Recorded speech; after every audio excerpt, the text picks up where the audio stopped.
अगर rectilinear motion में क्या हो रहा है हमारा कि वही टाइप ऑफ मोशन में अगर कोई ऑब्जेक्ट एक जगह से दूसरी जगह जा रहा है, हमारा सीधी लाइन में जा रहा है, स्ट्रेट लाइन में वो मोशन कर रहा है, तो इसमें यानी कि इसमें क्या मोशन हमेशा किसमें होगा, मोशन अलोंग स्ट्रेट लाइन होगा। मोशन किसमें होगा, स्ट्रेट लाइन में होगा।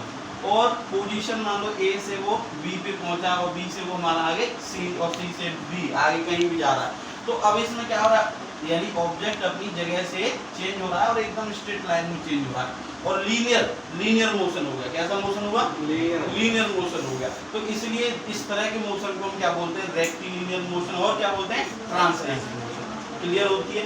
Motion in which object change its position along a straight line with respect to time and this motion is known as the rectilinear motion। Clear सबको। अब दूसरा हमारा circular motion. ये सर्कुलर मोशन या rotating, अब जैसे एक फैन चल रहा है तुम्हारा, गोल गोल घूम रहा है, ठीक है ना, सेंटर है, तो ऑब्जेक्ट देखो जैसे घड़ी तुम्हारी मूव कर रही है तो क्लॉकवाइज मूव करेगी या एंटी क्लॉकवाइज मूव करेगी। तो ये जो मोशन है ना, ऐसे ऐसे गोल गोल घूमना, ये कैसा मोशन हुआ, एंटी क्लॉकवाइज। क्लॉकवाइज तो बोलेंगे, ये सर्कल बन रहा है ना, तो इसलिए इसको बोलेंगे सर्कुलर मोशन।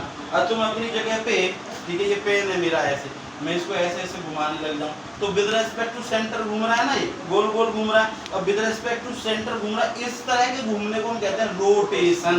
क्या कहते हैं, रोटेशन। तो ये कैसा मोशन हो गया, रोटेटिंग मोशन, ठीक है ना। अगर मैं किसी पत्थर को बांध लूं ऐसे किसी धागे में और ऐसे ऐसे गोल गोल घुमाऊं, if a stone tied with respect with a thread and moving along such manner and this motion is known as circular motion, ठीक है ना। if pen rotate along this particular center axis then this is the rotation motion। तो clear हुआ rotating motion. तो कैसे, कोई difference इसमें clear हुआ तुम्हें, ये एग्जांपल दोनों क्लियर है। ओके, नाउ ऑक्सीलेटरी मोशन और वाइब्रेटरी मोशन क्या है। अभी ऑक्सीलेटरी और वाइब्रेटरी में थोड़ा सा डिफरेंस है।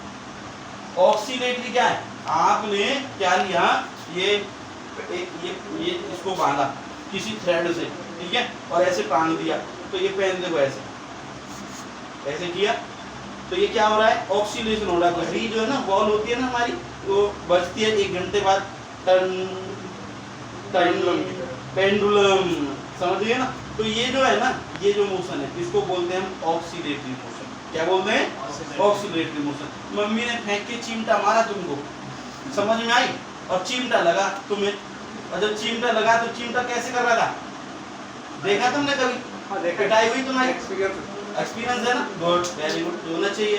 तो वो जो मोशन है ना, चिमटा लगने के बाद जो चिमटा हिलता है दबादब, वो है वाइब्रेटरी मोशन। कौन सा, वाइब्रेटरी मोशन। समझ में आ गई बात। तो हमारी फिजिक्स लैब में ट्यूनिंग फॉर्क होता है, क्या होता है, तो ट्यूनिंग फॉर्क जो है ना वो ऐसे हिलता है, उसमें फ्रीक्वेंसी गिवन होती है 80 है, 256, 512, ठीक है। हर्ज होती है, वो हर्ज क्या है, यूनिट ऑफ फ्रीक्वेंसी, बोला था ना, क्लियर हो गया। तो हमारे को क्वेश्चन करने हैं क्या, ऑक्सीलेटरी मोशन क्या है, वाइब्रेटरी मोशन क्या है, सर्कुलर मोशन क्या है, रोटेटरी मोशन क्या है, रेक्टिलिनियर मोशन क्या है, ट्रांसलेटरी मोशन क्या है। क्लियर हो गया सबको।